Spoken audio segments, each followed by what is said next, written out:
우리 오늘 함께 은혜 받을 말씀은 구약 성경 사무엘상 9장입니다.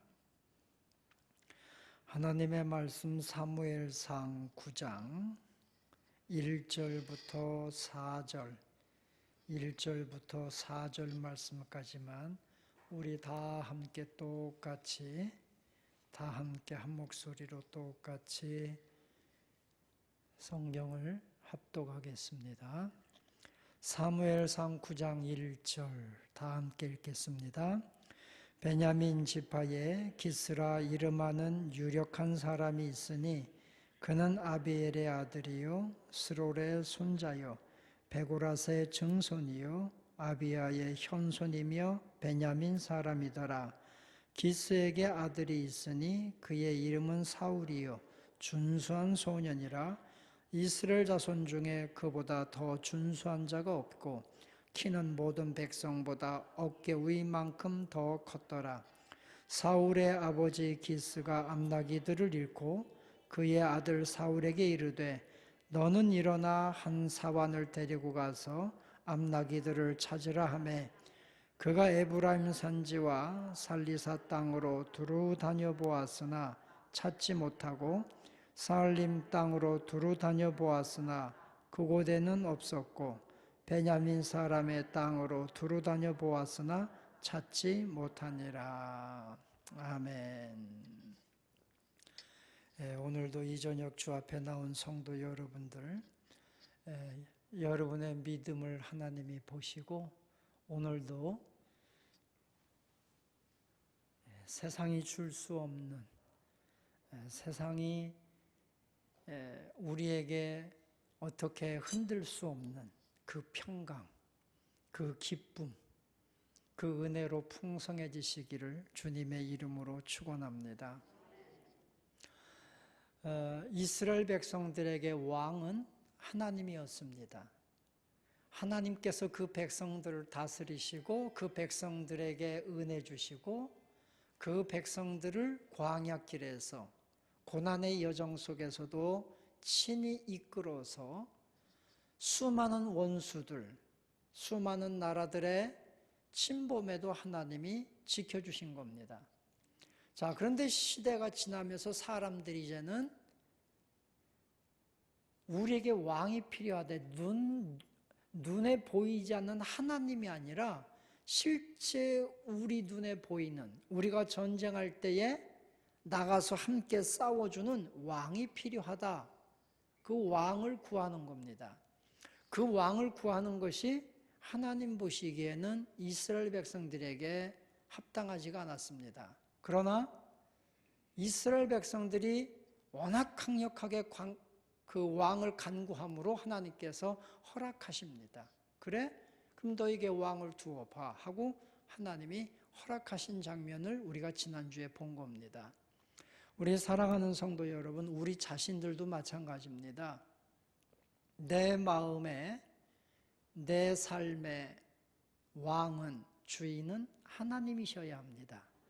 내가 주인이 되고 내가 왕이 되면 우리 삶이 내 맘대로 내가 뜻하는 대로 살아가니까 편한 것 같고 잘 되는 것 같지만 결국은 무너지고 맙니다.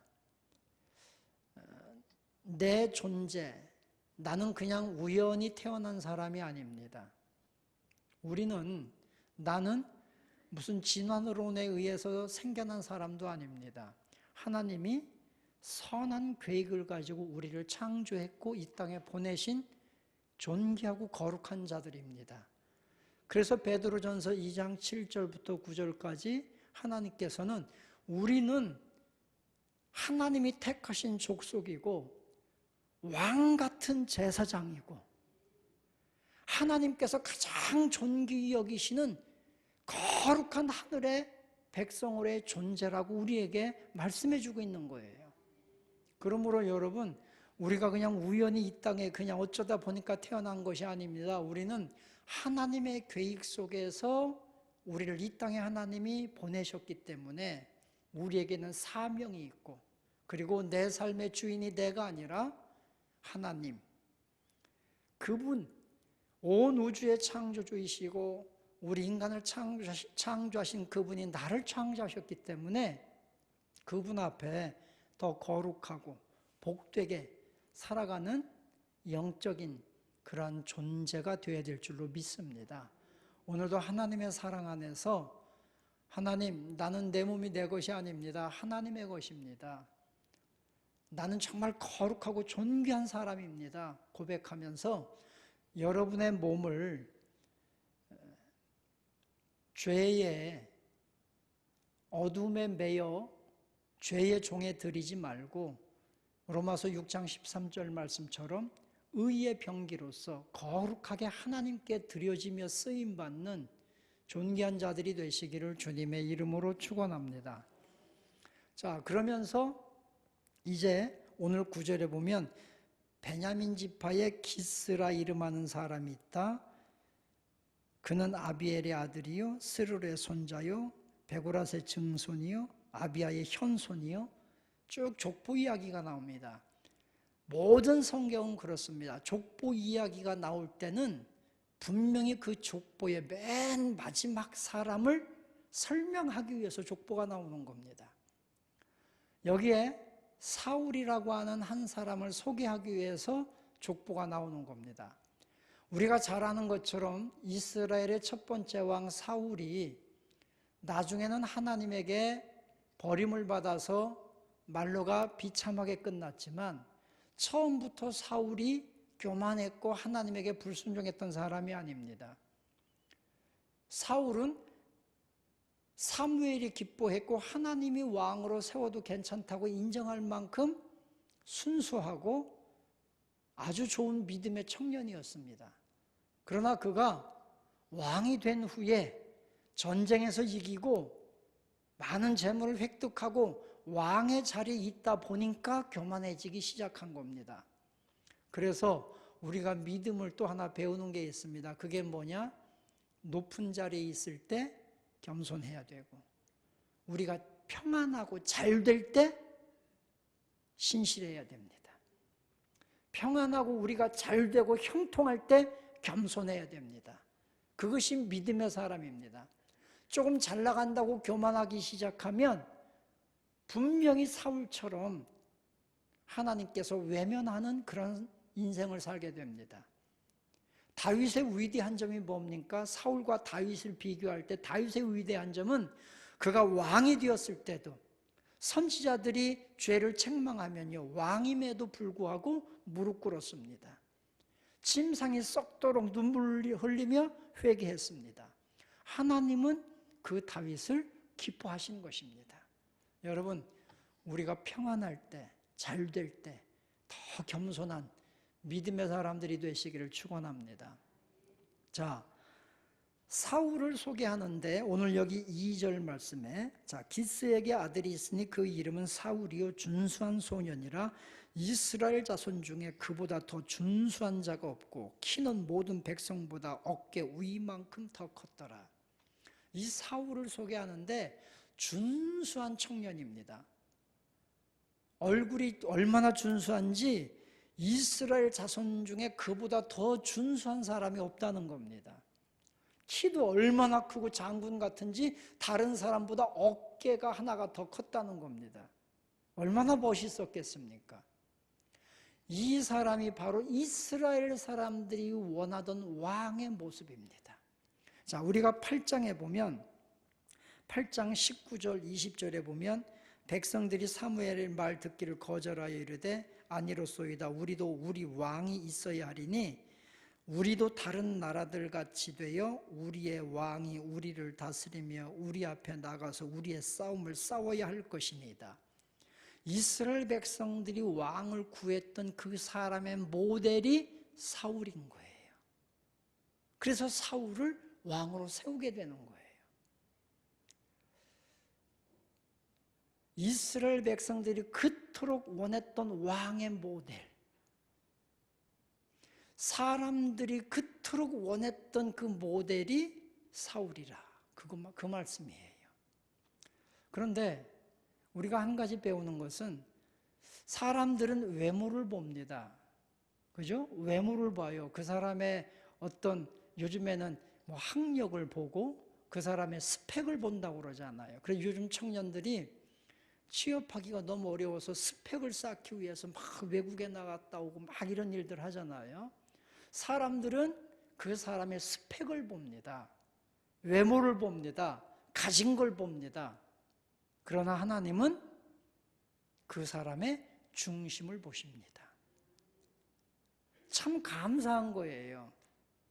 우리들이 정말 감사하고 또 감사한 것이 뭐냐면 하나님 앞에 진실하고 하나님 앞에 정직한 사람은 하나님이 쓰시는 거예요. 제가 우리 청년들, 우리 학생들 대화하다 보면 그런 얘기 종종 합니다. 인류대학을 나오고 뭐 인류 직장을 들어가고 그래, 이 땅에서 그렇게 돼야지. 그러나 그게 다는 아니다. 삼류대학을 나오고 직장도 저 중소기업의 어디 3D 직종에 속하는 직장에 들어갔어도 네 중심이 올바르고 네가 정직하면 하나님은 언젠가 너를 쓰신다. 하나님은 준비된 사람을 쓰시는 거예요. 그러니까 여러분, 우리가 진짜 복 받는 사람은 세상에서는 정직하게 살면 손해보고 세상에서는 정직하게 살면 늘 다른 사람들에게 이용당할 것 같지만 결국은 정직한 사람은 하나님이 복 주십니다. 우리가 하나님 앞에 우리 중심이 올바른 사람을 하나님은 축복하시는 거예요. 지혜. 여러분, 사람들의 지혜는 많이 배워야 되고 똑똑해야 되고 말 잘해야 되고 막 이런 것을 지혜라고 그러죠. 그러나 여러분, 우리가 야고보서 2장 말씀에 뭐라고 했습니까? 위로부터 난 지혜는, 하나님이 주시는 지혜는 첫째, 화평하고 성결하고. 하나님의 지혜는 화평을 이루고 성결한 것이 하나님의 지혜예요. 그런 지혜를 갖는 사람을 하나님은 쓰시는 거예요. 오늘 하나님 앞에서 가장 아름답게 존귀하게 쓰임받는 성도 여러분이 되시기를 주님의 이름으로 축원합니다. 우리 중심이 하나님께로 올바로 향해 있으면 걱정할 거 없습니다. 주눅들 필요 없습니다. 당당하십시오. 떳떳하십시오. 하나님이 그 사람을 쓰시기 때문입니다. 그렇게 하나님 앞에 우리 중심이 올바르게 인정받는 성도 여러분들이 되시기를 주님의 이름으로 축원합니다. 두 번째는 사울을 보면서 하나님이 쓰시는 사람 두 번째는 어떤 사람이냐면 요셉도 그렇고 성경에서는요 항상 자기 일에 최선을 다하는 사람을 하나님은 쓰십니다. 자, 3절 이하에 보면 사울의 아버지 기스가 암나기를 잃어버렸습니다. 그래서 사울에게 이르되 너는 한 사환을 데리고 가서 암나기를 찾아와라. 그렇게 말합니다. 그래서 이 사울이 한 사환을 데리고 4절부터 보면 에브라임 산지, 살리사 땅, 사알림 땅, 베냐민 사람의 땅으로 두루두루 다니지만 찾지 못하는 거예요. 나중에는 숲 땅까지 가서 5절에 보면 아버지가 말씀하신 그것을요 끝까지 최선을 다해서 하기 위해서 지금 이스라엘 산지, 여러분 평탄한 좋은 땅이 아닙니다. 에브라임 산지예요. 에브라임 산지는 굉장히 험악한 골짜기예요. 거기에서부터 숲 땅까지는 굉장히 먼 거리입니다. 거기를 걸어서 산지를 헤매면서 아버지의 말씀을 따라서 그 최선을 다해서 암나기를 찾는 거죠. 하나님이 쓰시는 사람은요, 하나님께서 말씀하실 때 끝까지 최선을 다해서 충성하는 사람입니다. 뿐만이 아니에요. 이 사울을 가만히 보면 5절에 보면 그들이 숲 땅에 이른 때에 사울이 함께 가던 사환에게 이르되 돌아가자.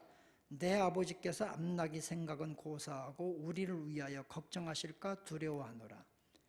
암나기 하나 찾는다고 도대체 이게 여러분 에브라임 산지에서부터 숲단까지가 하루에 찾을 수 있는 거리가 아니거든요. 시간이 며칠이 지난 거예요. 그러니까 사울이 그 사환에게 야, 이 암나기 찾는 거 그만두고 빨리 아버지께로 가자. 암나기는 고사하고 아버지가 우리를 걱정하실 것 같다. 여기 성경에서 자세히 설명하지 않았지만 효성도 지극합니다. 아버지가 걱정하실까 봐서, 염려하실까 봐서 우리가 빨리 돌아가자. 그러니까 이 사울이라고 하는 사람은 맡은 일에 항상 최선을 다하면서도 항상 부모님에게, 그죠? 다른 사람에게 배려하고 다른 사람을 감싸주고 생각할 줄 아는 생각이 넓은 사람이었다는 거예요. 나만 알고 나만 고집하는 것이 아니라 다른 사람의 생각도 포용할 수 있어야 된다는 거죠. 우리가 현 시대의 문제점이 뭐냐면 소통의 부재입니다. 부모와 자녀 간에 소통이 안 되는 거예요. 좀 부모는 자녀 얘기들도 들어주고 자녀들은 좀 부모 얘기도 들어주고 제자는 스승의 말씀도 듣고 스승은 제자의 말도 들어주고 정치인들은 백성의 국민의 말도 들어주고 이 서로가 소통이 돼야 되는데 소통이 안 된다는 게 뭐냐면 다른 사람 상대방에 대한 배려가 없다는 거예요. 그러나 사울은 배려할 줄 아는 사람이었습니다. 염려할 줄 아는 사람이었습니다. 아버지의 심정을 아버지의 마음을 헤아릴 줄 아는 사람이었습니다. 아버지의 명령에 충성스럽게 하면서도 배려할 수 있는 마음이 넓은 사람이었다는 거예요. 저는 우리 살아가는 성도 여러분들이요, 우리 성도들은 좀 소통할 줄 아는 성도들이 되었으면 하나님과 소통하고 성도 간에 소통하고 가정에서도 소통할 수 있는 성도 여러분이 될 수 있기를 축원합니다. 저도 가끔 가다가 이제 총회 임원을 하다 보니까 이 목사님들하고 이렇게 얘기할 때가 있어요. 전화도 많이 받아요. 그럼 말이 안 통해. 일방적으로 요구만 할 때가 굉장히 많아요. 막 너무 답답할 때가 있어요. 왜냐하면 이게 전체적인 공동체는 전체를 아우러서 이렇게 끌고 가야 되는 건데 하나만 가지고서 막 주장을 하면 이거 참 곤란할 때가 많아요. 그런데 말이 안 통해. 아무리 설명을 해도 설득이 안 돼. 자기 것만 얘기해요. 그래서 우리 사랑하는 성도 여러분들이요, 우리가 신앙생활을 할수록 나이가 들어갈수록 좀 우리가 배려할 수 있는 마음, 우리 마음을 좀 더 넓힐 수 있는 마음, 그런 믿음의 사람들이 되시기를 주님의 이름으로 축원합니다. 다 포용할 수 있는 사람이 얼마나 훌륭하겠습니까? 포용할 수 있는 사람이 얼마나 감사하겠습니까? 그죠?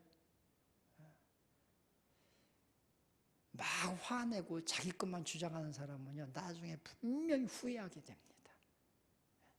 우리가 항상 웃어주세요. 그래서 여러분, 다른 사람 봤을 때 빙그레 이렇게 웃어주는 사람이 강한 사람이에요. 여러분, 웃어주는 사람을 시시하게 보지 마세요. 그 사람이 진짜 강한 사람이에요. 막 인상 쓰고 성질만 피는 사람 되게 강한 것 같지 그 사람 별로 강한 사람 아니에요. 진짜예요. 어떤 상황에도 웃어주는 사람이 진짜 강한 사람이에요. 그러니까 다음부터는 많이 웃어주세요. 웃음을 통해서 내가 이렇게 강한 사람입니다 하는 걸 보여주란 말이죠. 인상 쓰며 보여주지 말고. 할렐루야. 네. 사울은 배려할 줄 아는 사람이었어요. 충성스러운 것뿐만 아니라 마음을 살필 줄 아는 사람이었습니다. 이런 사람을 하나님은 쓰시는 겁니다. 자, 이제 이 사울이 자기 사환에게 야, 우리 빨리 아버지 있는 데로 가자. 야, 나 암나기는 고사고 아버지께서 우리를 더 염려하실 것 같다.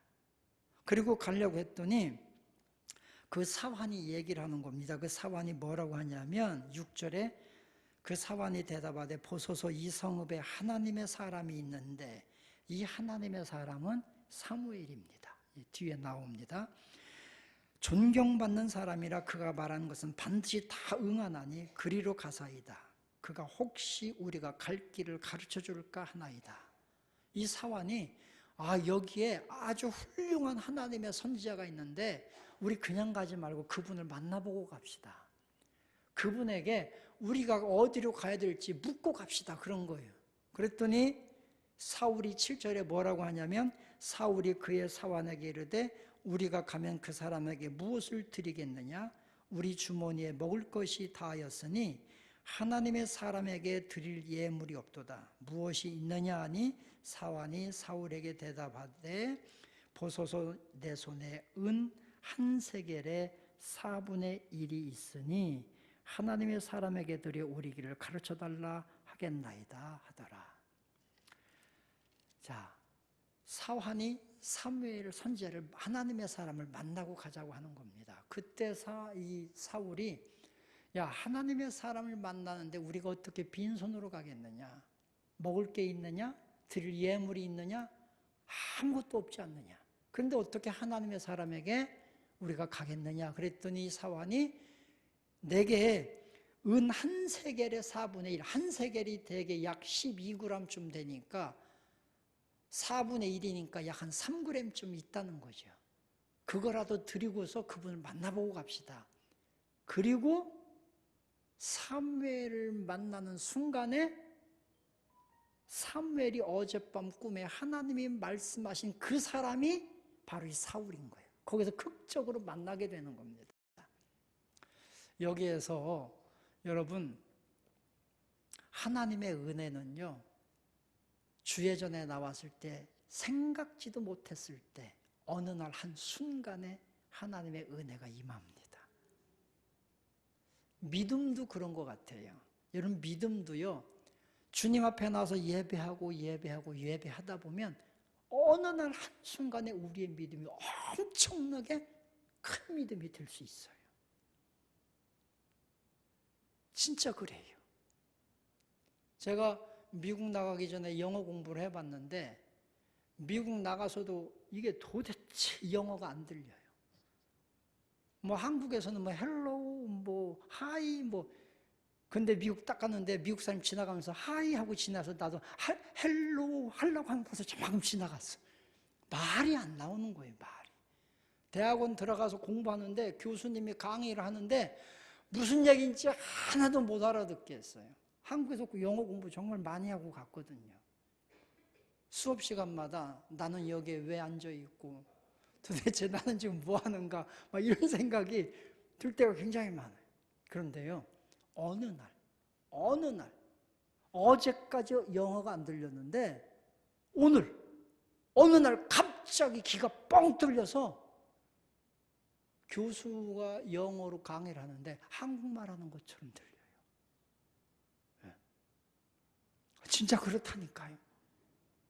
깜짝 놀래요. 어떻게 이럴 수가 있지? 그 다음날 가면 또 안 들려. 근데 하여튼 어느 날 갑자기 영어가 들려. 여러분 우리의 믿음이 수요일 나오고 주일 나오고 예배할 때 아무것도 없는, 변화가 없는 것 같아도요, 어느 날 진짜 주 앞에 나 어느 날 한순간에 여러분에게 계획하셨던 하나님의 은혜가 그 시간에 순간적으로 임할 때가 있어요. 오늘이 그 시간이 되기를 축복합니다. 이 사울이 사무엘에게 나갈 때에 그냥 빈손으로 가지 않고 뭐 예물을 가지고 가는 이 마음이 정말 이 사울이 인격됨이 이때는 정말 순수한 청년으로서 인격이 참 훌륭했구나 하는 걸 느끼는 거예요. 그죠? 하나님 앞에 나가고 선지자 앞에 나가는데 어떻게 그냥 가겠느냐? 뭔가 드릴 예물이 있어야 되지 않겠느냐? 이 마음 자체가 하나님께 뭔가 드리는 마음을 가졌다고 하는 것 자체가요, 굉장히 순수하다는 거죠. 굉장히 아름다운 마음이라는 거죠. 여러분, 오늘도 하나님 앞에 정말 하나님, 내가 무엇을 주 앞에 드릴 수 있을까요? 내가 가진 것은 나의 지식입니다. 나의 건강입니다. 나의 어떤 물질입니다. 나의 봉사입니다. 여러분, 우리가 하나님한테 매일 뭐 달라고만 하고 받기만 생각하지, 진짜 내 삶을 하나님 앞에 드려보세요. 여러분의 삶을 하나님께 던져보세요. 하나님이 여러분의 삶을 받으십니다. 그죠?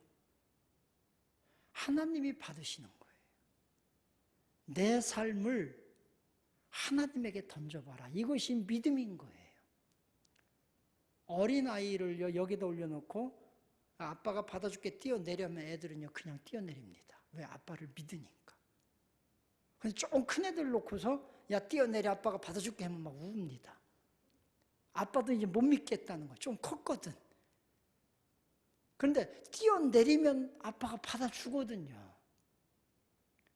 여러분, 우리 믿음이라고 하는 것은 나를 주님께 그냥 맡기는 겁니다. 나를 맡기는 거예요. 그것이 믿음입니다. 오늘 여러분의 삶을 하나님에게 맡기시기 바랍니다.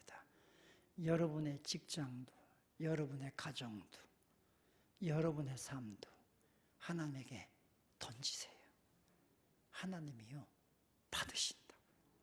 그냥 놔두면 큰일 나게 생겼네. 그리고 하나님이 받아주신다니까요. 그 삶이 복된 삶이 되는 거예요.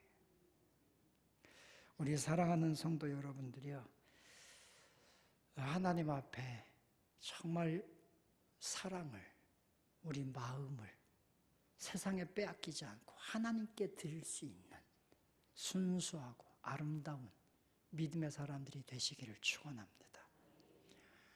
사울이요 이랬다니까요. 하나님이 얼마나 기뻐하셨겠어요. 변질되지 말고 처음부터 끝까지 하나님을 사랑하며 믿음 지키는 우리 생명수샘께 성도 여러분 다 되시기를 주님의 이름으로 축원합니다. 기도하겠습니다.